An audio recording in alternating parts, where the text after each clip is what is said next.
Hello, hello, And we are live. hello. Welcome to Democrat and a Republican walk into a bar. I am your Republican host, Sean Hartman. And I am your Democratic host, Dr. Cindy Bianier. So good to be here with everybody. It's been just an absolutely crazy weekend for me. Actually, my whole past week has been really insane. Yeah. You just came from some sort of meeting. What was going on there? Yeah, so I actually am supporting the campaign of a candidate for Congress in Florida 17. So that's Greg Stubbe's district currently. So that covers Charlotte County and Sarasota now. It's a lot smaller than it had been in previous years. Matthew Montavon is the candidate there. And we're actually going to have a Democratic primary Nice. in Florida 17, which hasn't happened in I don't know when. Like, it's been a super long time. I'd have to look back. So he doesn't have the whole Heartland anymore like you used to? No, Florida 17 used to be the largest district in the state of Florida, encompassing 10 counties. Yeah. Now it's only Charlotte County and Sarasota County. Interesting. And only part. So, yeah, it's a little different now. But anyway, it'll be very interesting. Good to have a primary. Gets the voters going. So that's exciting for us. Interesting to see who will end up losing to Greg Stubbe there. It will be interesting to see who unseats Greg Stubbe, aka the second-rate bond villain that has occupied that seat since 2018 and has accomplished jack shit since then. I'm going to be honest. I keep forgetting that Greg Stubbe is one of our congressmen. So it's not even, he's so forgettable. He does technically represent part of Lee County, but he's got a little bit of Lee County, and he actually technically introduced the articles of impeachment against Joe Biden, and totally forgot about that as well. Totally forgot to tell people and do the media blitz on it. It was fascinating. It's just like he also forgot to actually get the tax relief for Hurricane Ian that was introduced by him back in March, and then has sat in committee ever since. So clearly you've done your Oppo research. Oh. I got Oppo research. You want to talk a little bit about Oppo research on that? That's the other thing that's kept me occupied this weekend. Yes, of course. We have this still nothing new on the speakers. Well, actually, some stuff new. I'm sure you were enjoying with the Jim Jordan situation. With the obviously Jim Jordan was the nominee for speaker. My favorite part was how each time he got less votes. Yes, he kept losing support, draining support. It was very embarrassing, and to his credit, he did drop out at the third ballot. But now we have a free for all. Yeah. We have like 4 or 5 people apparently running for speaker. One of them, of course, being Byron Donalds. And you've been very busy on that, trying to warn people about Byron. But I, of course, am clearly a fan. But what are your thoughts? Byron Donalds was my 2-time opponent in 2020 and 2022. So yeah, I got the Apple research, and I've been tweeting it everywhere. My biggest worry is that Democrats are going to see him and think like, oh, he could be a decent consensus candidate, but which of course he can't, because he's very, very extreme right, part of the party. He's not someone who. He's in the Freedom Caucus and all this other kind of stuff. And he's got some major issues, personal issues. He's got violent criminal past with his senior advisor. His local staffer killed a woman on I-75 after a drinking party. And Byron Donalds himself has a fairly extensive criminal past, which has been it was brought up during the campaign with the Casey Asgard just hammering him on it. So it's very well known he has a criminal past as well. Well, what's not well known is how that criminal record ultimately got expunged. As I said, there's no actual documentation that is true, as well as whether or not he went through the complete rights restoration process. The best that we know in the timelines that I put together between what I have gotten from information on his criminal records, as well as information from his Black first wife, whom he is completely erased from the record, is that in the magical month of March 2004, not only did Byron Donalds go from being married to a Black woman to married to a white woman whom was pregnant, and that's the same time that his felonies disappeared off the record, including bank fraud as one of his felonies, and a drug charge, and both of those magically disappeared because he was working at a bank 1 month later. So if those of you who know how the process in Florida works, particularly back in 2004, you know that the rights restoration process was virtually not existent back in 2004. Like you could not get, in order to get your rights renewed or be able to vote or anything like that, you had to go in front of a state clemency board, which there is documentation of or should be documentation of. There is no documentation that exists or that has been presented by the Byron Donalds camp to demonstrate that he actually went through the legal process of both sealing and expunging those records or going through the rights restoration process so that he could even vote. So thinking of him as somebody, if he's willing to, was he even able to vote? And if you're not allowed to vote, does that mean that you are actually eligible for office? Those are actually questions that I've brought up several times over the campaign, because you have to be a registered voter with your party in the state of Florida in order to qualify for the office. And if you're not a registered voter because you're in fact a felon that never went through the rights restoration process, how do you even qualify to be there? So none of those questions have ever actually been properly answered, and they're really just swept away and under the rug. So that was something that I've brought up a lot, and not to say that, I really honestly, the felonies, and there are multiple felonies. There's also multiple misdemeanors. People always ignore that. He has 8 misdemeanors on top of the 2 felonies. But people just are like, oh, it's not a big deal. Well, he was a grown man. Like this is not, he was in his 20s. Like, so he should have been responsible for himself. This is not a juvenile record. Now, Larry Wilcoxon, his senior advisor, does have part of his record that as a juvenile, when he went to, he was incarcerated as a juvenile for attempted murder, which is what he told me directly to my face when he cornered me at the Hurricane Ian relief town hall at Quality Life Center in 2022, because he was upset that I was telling people about his other parts of his public record relating to child molestation and grand theft auto and assault and battery, all of which you can find online. So he was upset that I was telling people about that. And then I said, hey, do you know that you're involved in politics and all of that shit's fair game? So it is, unfortunately.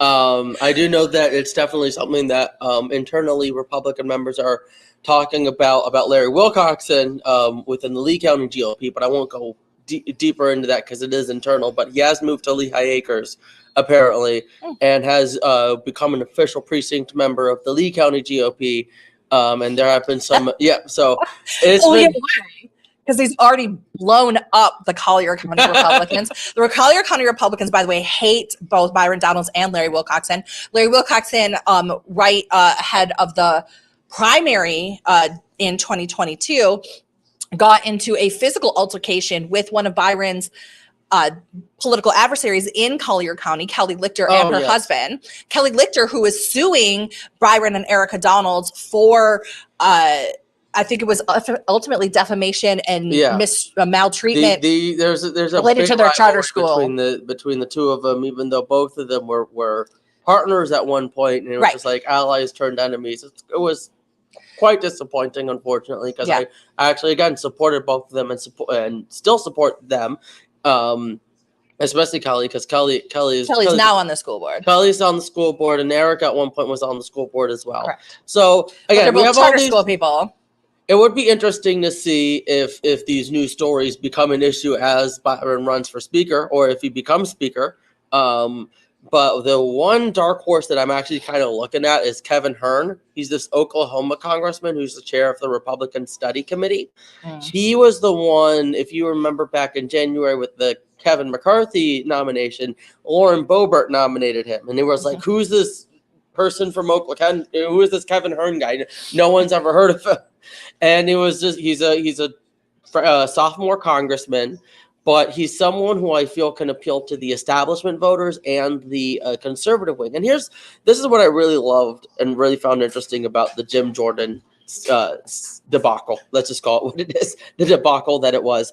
With all of those going on, you had all these establishment candidates telling Matt Gaetz and all those people, you have to fall in line. You have to, be unified.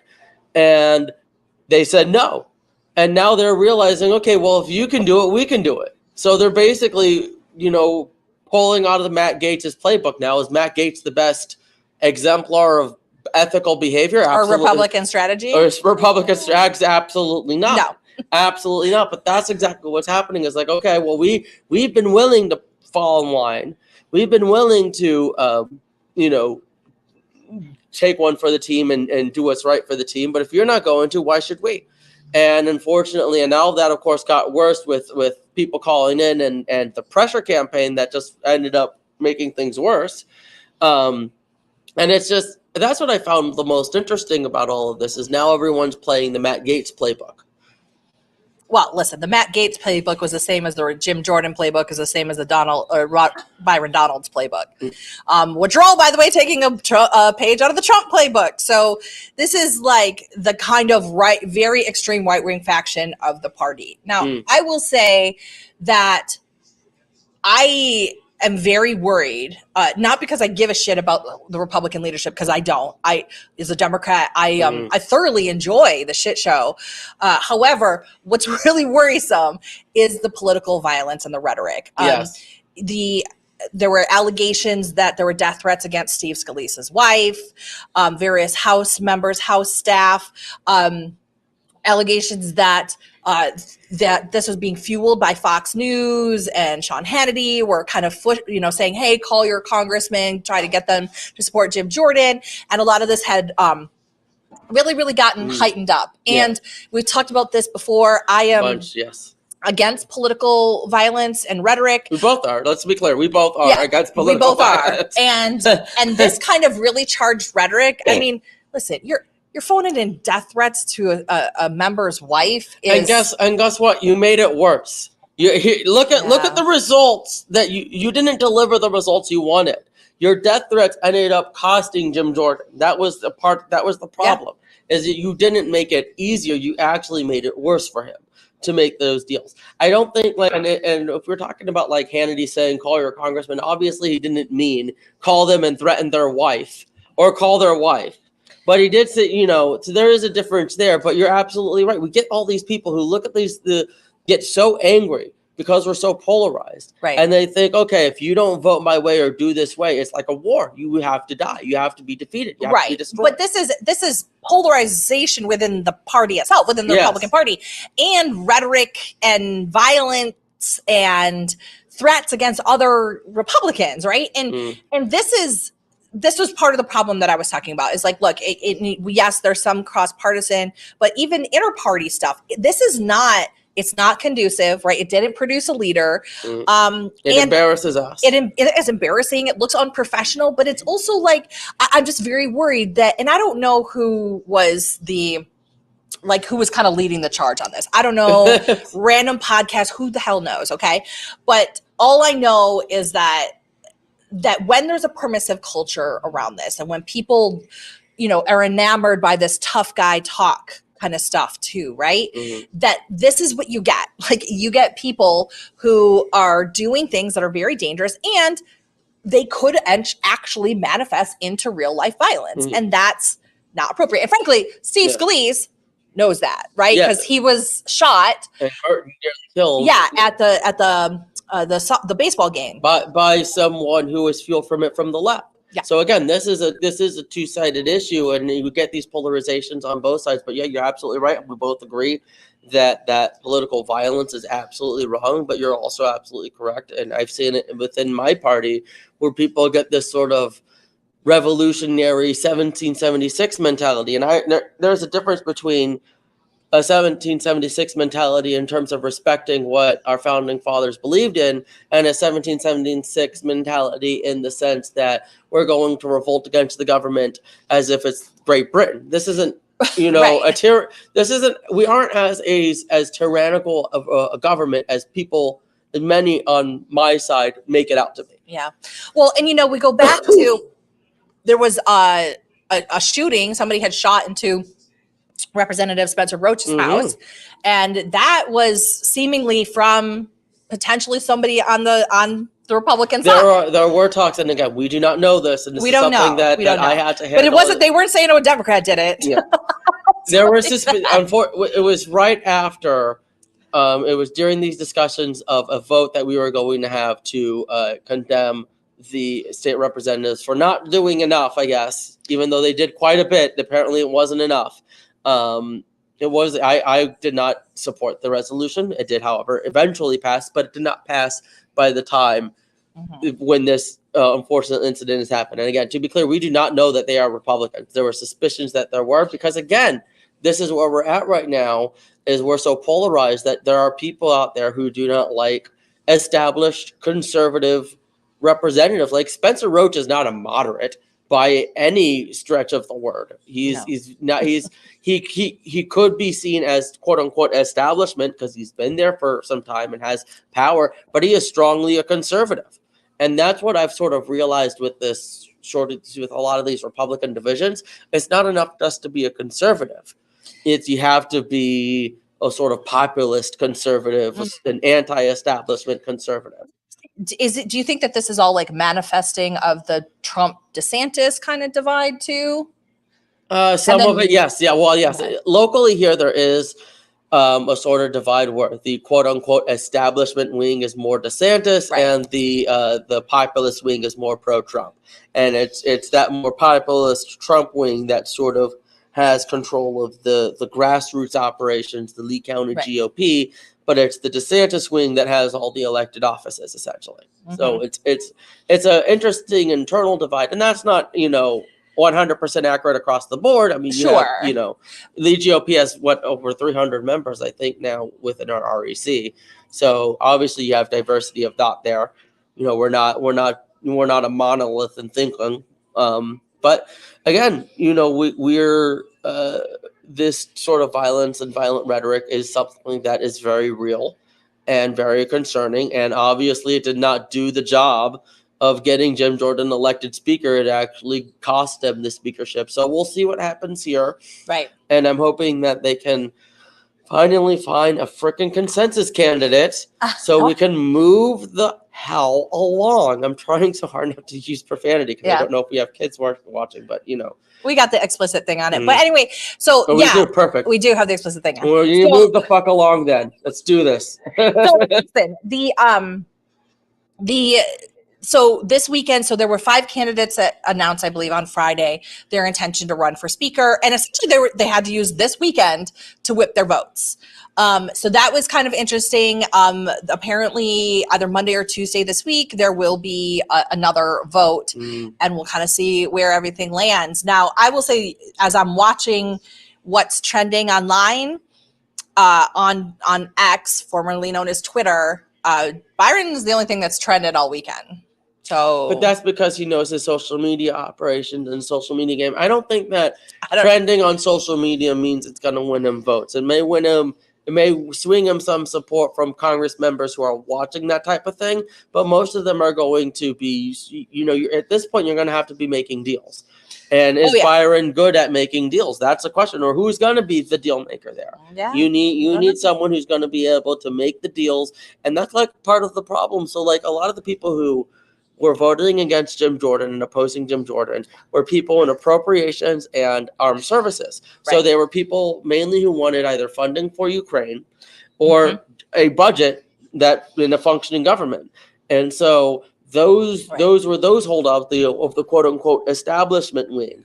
But then you also have a lot of people who funding for Ukraine is a deal breaker. So you're essentially trying to balance two contrary views in some cases.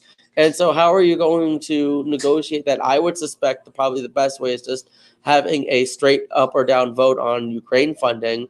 But even then, I don't know if that will be enough, or I don't know. I wouldn't want to be in any situation to run for speaker in this caucus. It seems like too much of a nightmare. So Godspeed to all of those people even trying. And I will say that actually, so just a couple things that people know, Jim Jordan's was an early supporter of Byron Donalds. Actually, he had donated from his campaign committee to Byron in every election, primary and general, and was a major contributor and bringing in some major PAC funding for him that dumped in at the last minute before the 2020 primary and was able to push him across the line in the 2020 primary. So basically, Byron Donalds owes his entire position to Jim Jordan. Not a lot of people know that, but guess who's been slogging through the FEC files? Yours truly. So, and so he's right there with them. Also, Byron Donalds is supported by Club for Growth. Club for Growth is very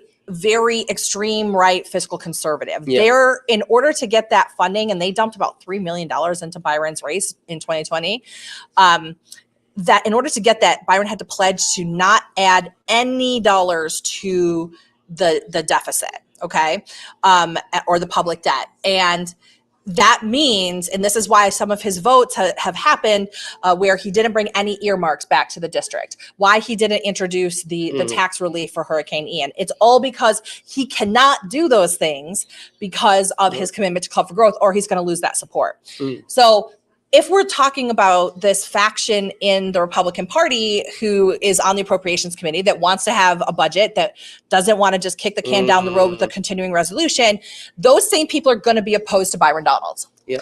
Because they will know that he's on that Club for Growth side, and actually even further so than Jim Jordan. So I don't know. I don't know how that's going to play out. I do say that what Byron has going for them is he's a lot more likable than Jim Jordan. He's a cool guy. He is very good. Just like, you know, he's not somebody when you're around that you get an icky feeling from. And he's not like elitist. He's very like, no, he's very, right.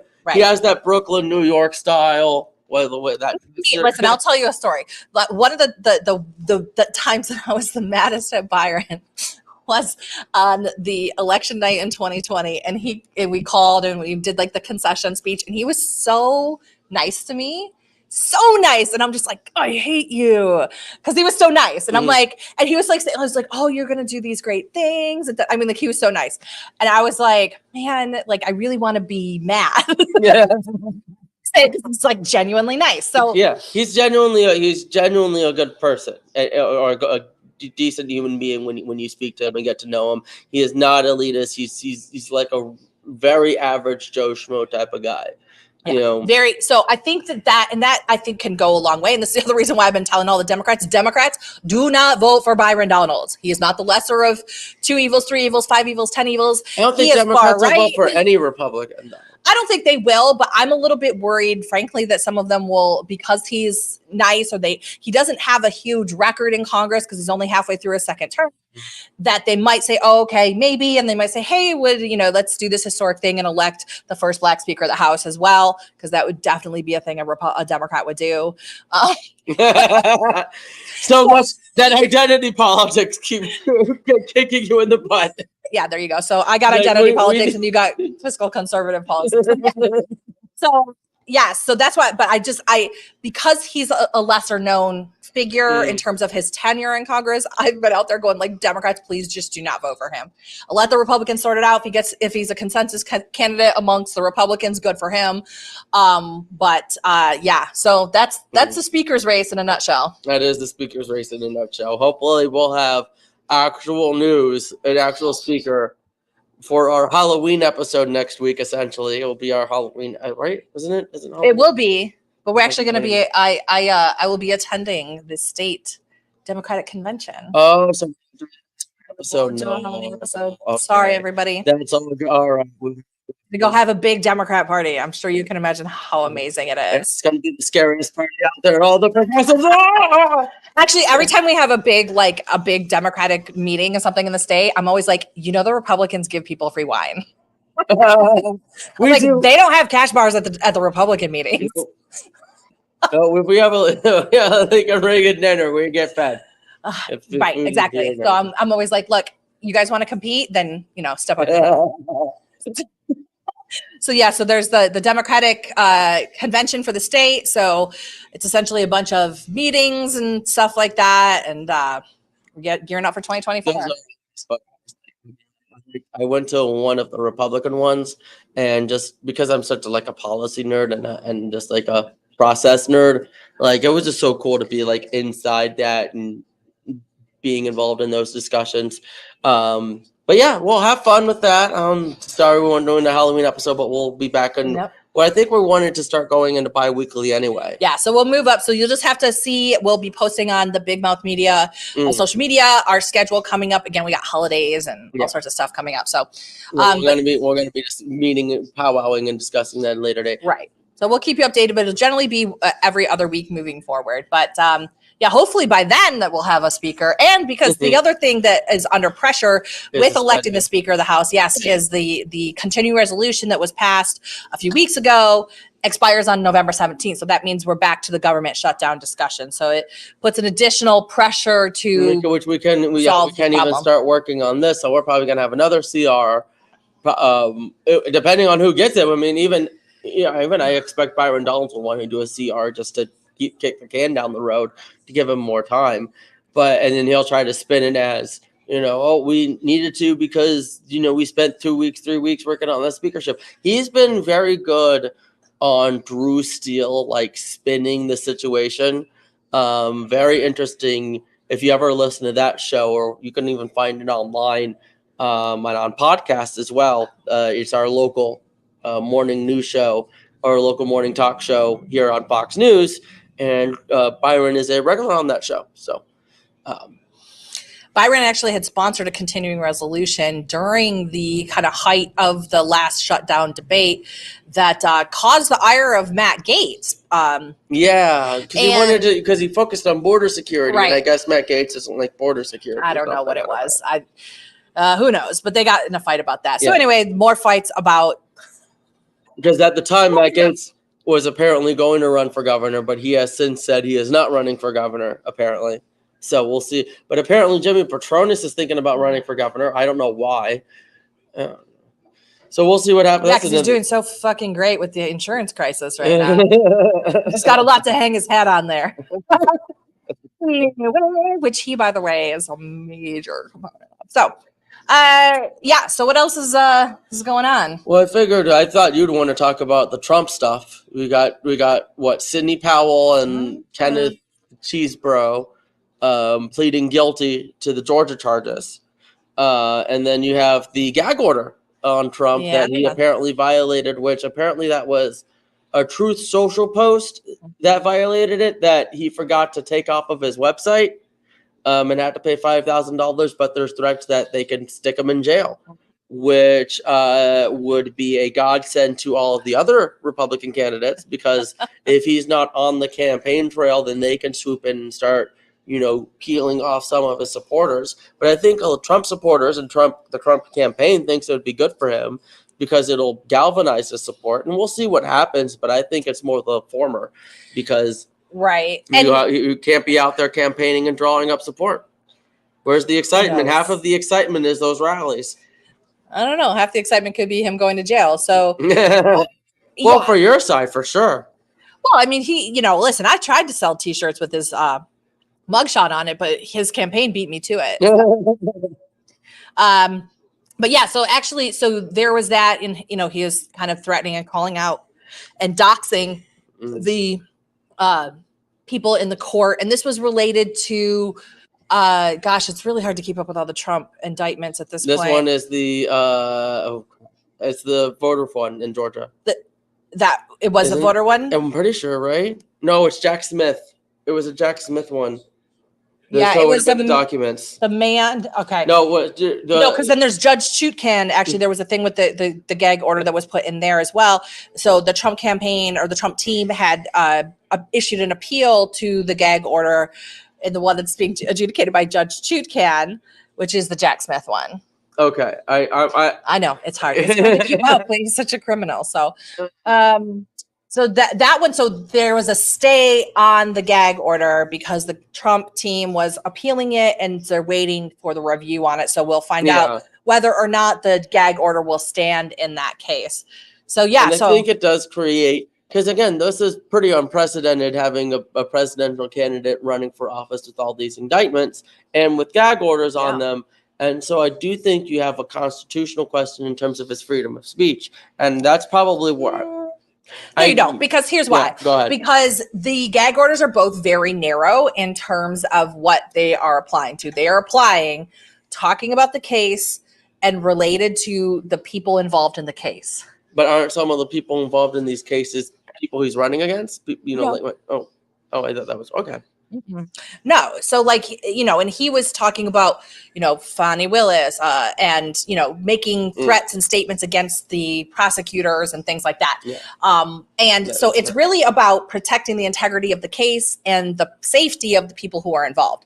And so, yeah, he's saying, oh, look, it's constitutional, you're blah, blah, blah. But it's really not. It's very narrow gag order. And all he has to do is not say shitty things about the prosecutor and the judge. Like, essentially. Just be nice. Oh, no. Or just shut the fuck up. How about that?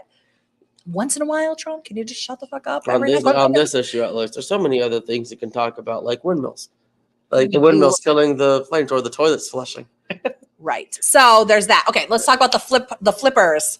So Sidney Powell and Kenneth Chesebro, who are both attorneys related to action in the Trump world. And I think Chesebro was actually in the White House as an attorney. Yeah, I thought it was Sidney like White House Powell was. She was the Kraken chick. She was, following the Q&A one shit. Set up. Yeah, she was the one who was like the main lady. Involved with the thing. The Stop the Steal. Not the Stop the Steal. She was the one who was involved with the Venezuela connected to the Dominion. Like Dominion computers were built by Hugo Chavez to flip his elections, and so because of that, these were not computers to be trusted. And basically, she's confessing that she was the one that was saying the fucking Kraken. She definitely was like, just wait for the Kraken. Anyway, so she was like kind of like one of the legal architects of coming around. So what's the update is that there was 19 co-defendants in the RICO case in Georgia related to trying to stop the certification of the election in Georgia specifically. Okay. And we had Sidney Powell, who had been the Kraken attorney, who has pled guilty, and now Kenneth Chesebro has pled guilty to this. And so the connotation there legally, of course, is now that they're cooperating with the prosecution. So they took a plea deal, which usually means less time, and then they have to cooperate. Yeah, so I think Sidney Powell specifically is completely avoiding jail with her plea deal. So I don't know much about Kenneth's plea deal, but I'm assuming it's the same thing. Does not bode well for Trump when your attorneys are the ones turning on you. Right. It's definitely a traitorous situation. You don't expect that because of attorney-client privilege. So obviously when it comes to alleged crimes and potential crimes being committed, that gets off the table. And so it doesn't bode well for Trump.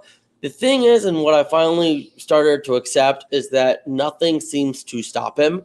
There's a reason they call him Teflon Don. And I'm running with the fact that he's going to get off of all of these cases. I mean, I don't know if that's entirely true, and I don't know if that's entirely fair, but I don't know anymore, and this is why. Okay, go ahead.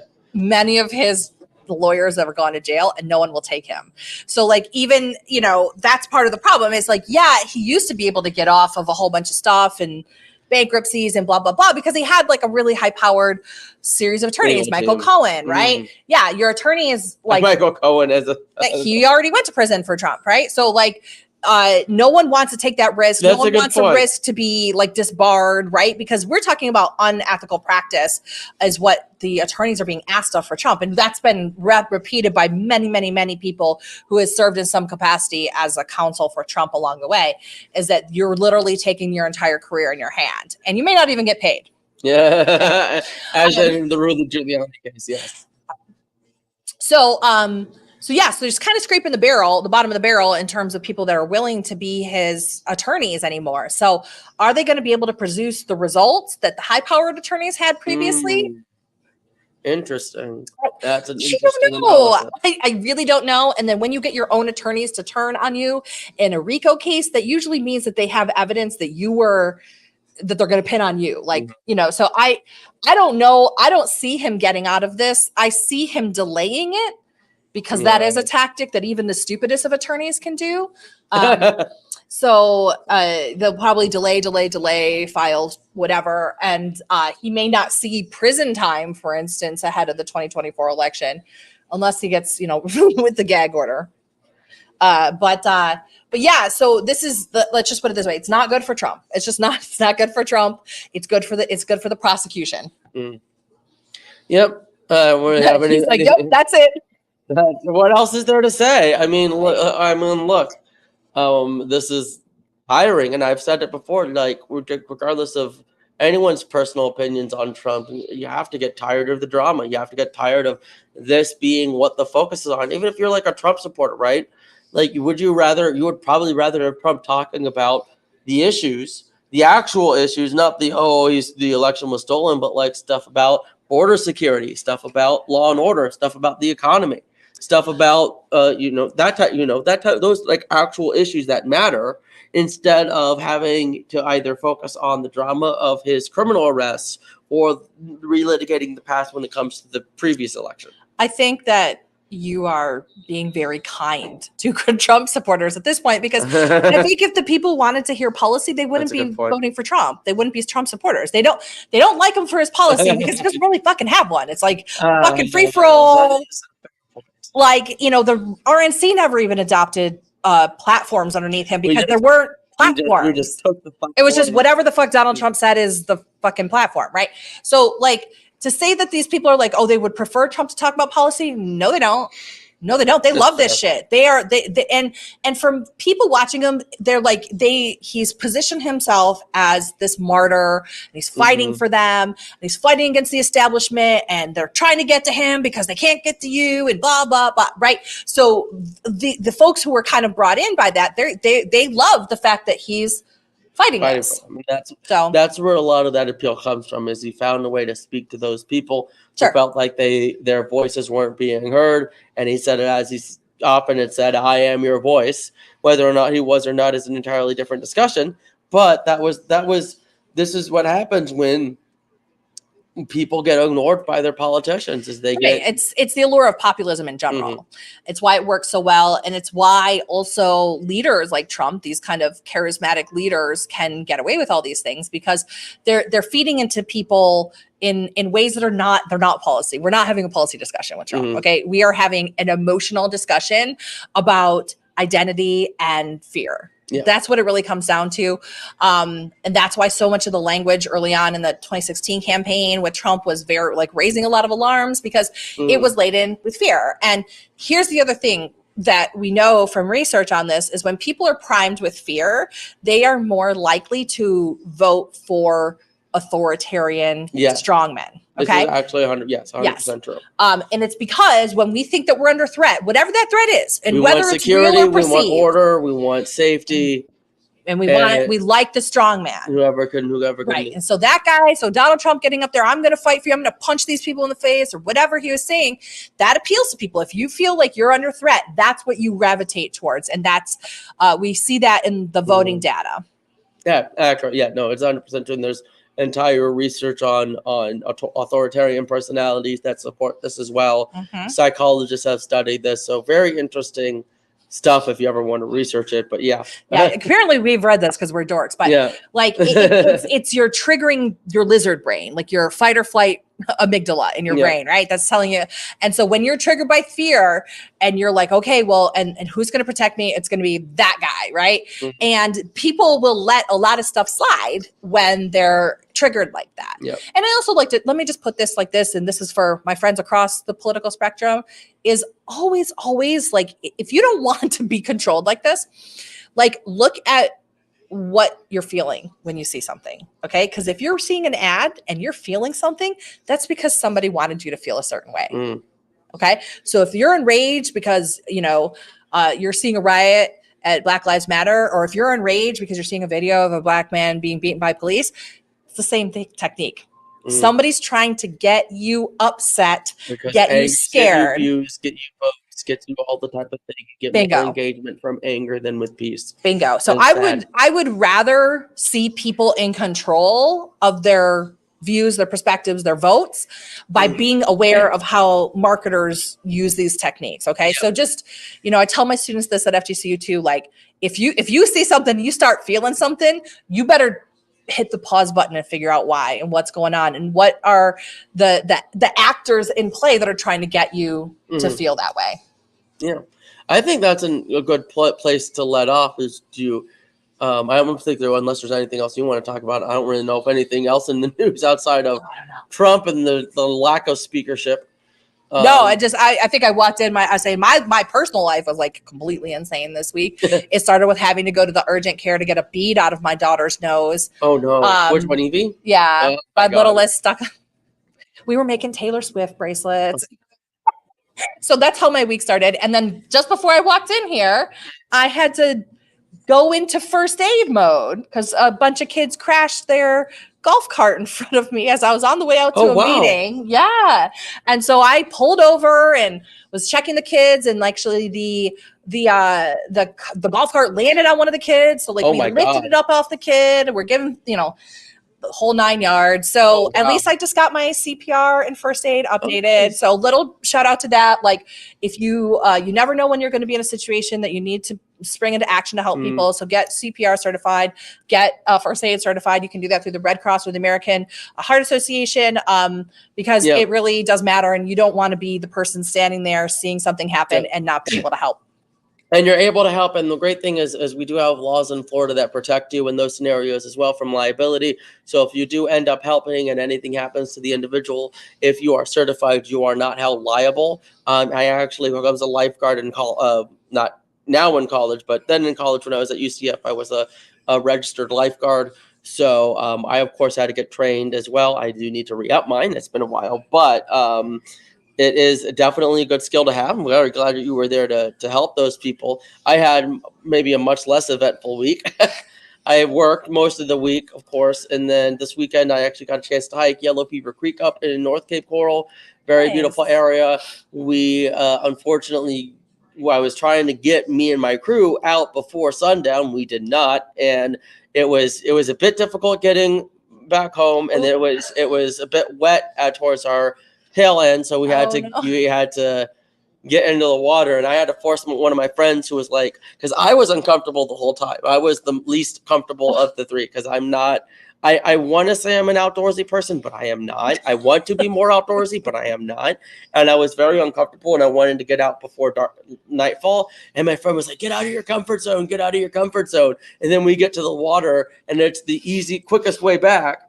And it's maybe about a ankle deep of water, but he's wearing Crocs for some reason, and he's like, "I don't want to do that, man." I'm like, "Get out of your comfort zone, get out of your comfort zone." How's it feel?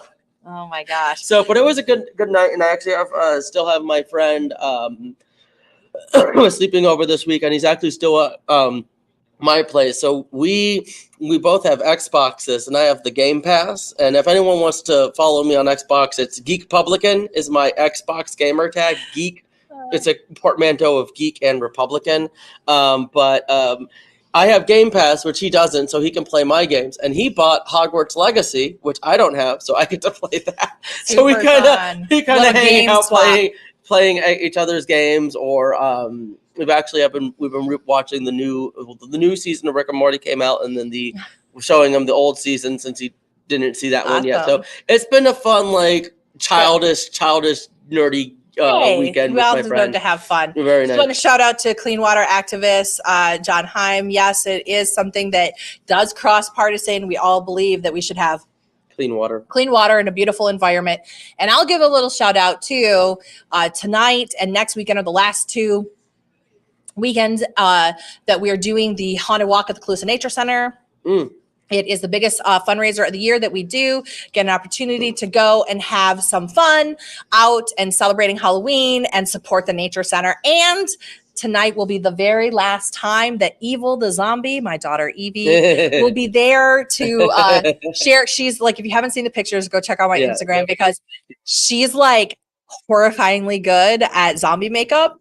And she was scaring full-grown adults, which she loved just a bit. So come and get scared for the last appearance in the 23 Halloween season of Evil the Zombie at the Calusa Nature Center, starting from 7:30 p.m. tonight. You can get those tickets online beforehand at the Facebook page or the Calusa Nature Center and Planetarium website, or you can get them at the door. And we do hope to see you there tonight. Would be a great night to come. Yep, absolutely. Of course, thank you to Ollie's always for hosting us here this evening. Do you have anything going on, Ollie? What do you have going on for Halloween, Ollie or Sean? They also have a haunted walk over here at Ollie's. Yes. Yes. So next Saturday night, come and support our sponsor here, Ollie's Pub in Cape Coral. And we appreciate that. And don't forget to support independent media, us here at Big Mouth Media.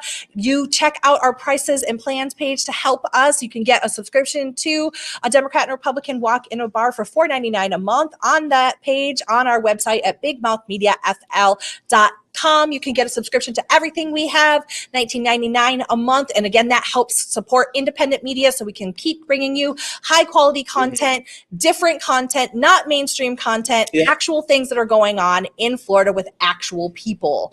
So thank you so much for joining us, and we'll see you next time. Next Bye-bye. time, which will be, let's make sure that the weekend after Halloween. Weekend after Halloween. So not this upcoming Halloween, but the following weekend. November 5th. November 5th. Thank you. All right. We'll see you then. See you guys later. Bye.